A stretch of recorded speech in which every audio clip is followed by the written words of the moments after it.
It's time for another Dice Tower review with Beth Heile. Hi, my name is Beth Heile. I'm here once again at Cat and Mouse Game Store in Chicago to introduce you to Asara, which is a new title out from Ravensburger Games. Asara has been nominated for a Spiel des Jahres award, so that's the German Game of the Year, and plays for 2 to 4 people and generally takes about an hour to an hour and 15 minutes, although it can go a lot quicker with less people.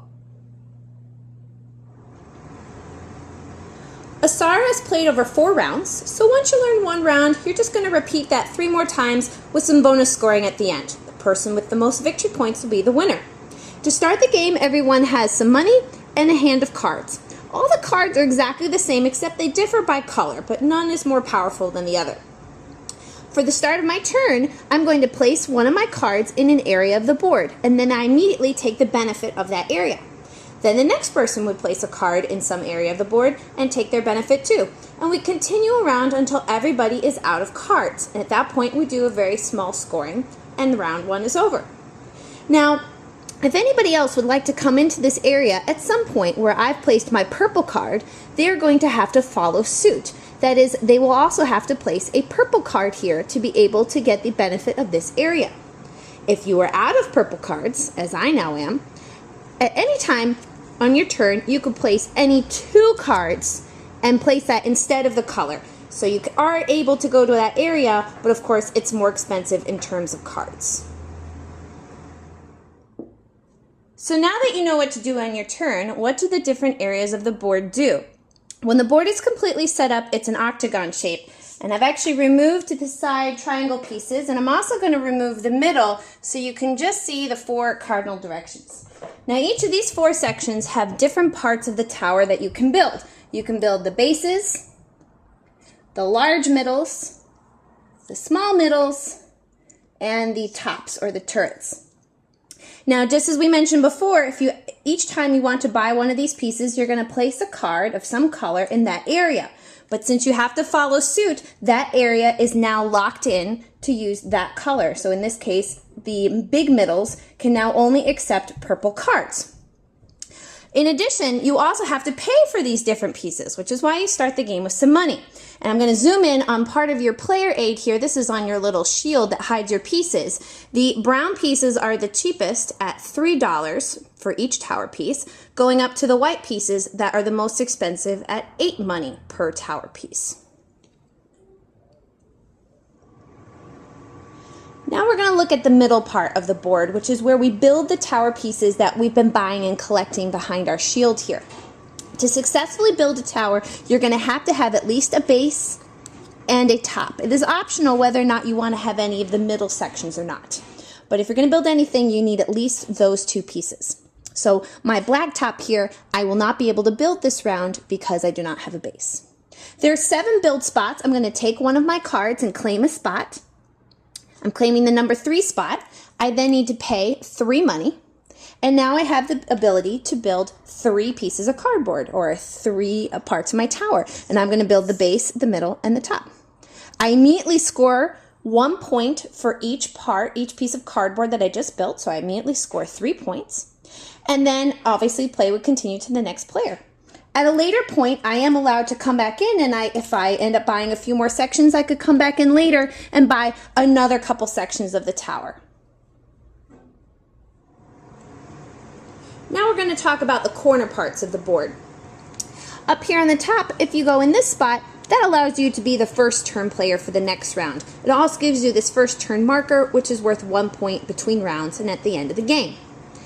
Either of these spots allows you to peek at the top selection of any of the building stacks. So if you really need a tower piece that's not out at the board at any time, you can pay 3 money or 5 money for the privilege to peek at the top of the stacks. If you'd like to buy that piece, you would then need to pay the cost as well.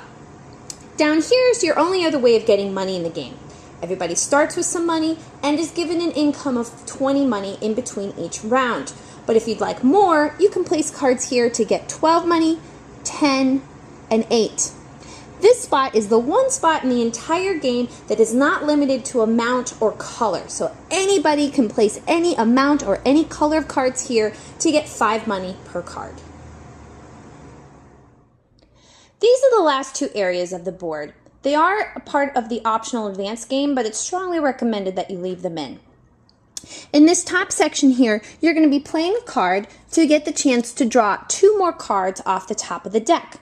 The first person who plays here pays 0 money for this privilege. Unfortunately, the second and the third person to play here have to pay 2 or 4 money for that privilege. The last section down here is lit windows. You have to already have a large middle, a window piece in your tower to take advantage of lit windows.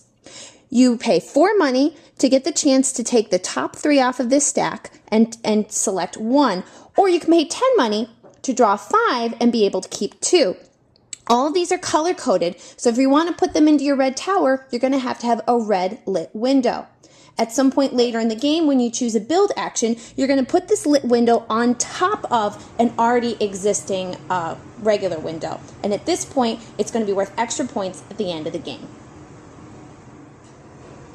Now we'll talk about scoring.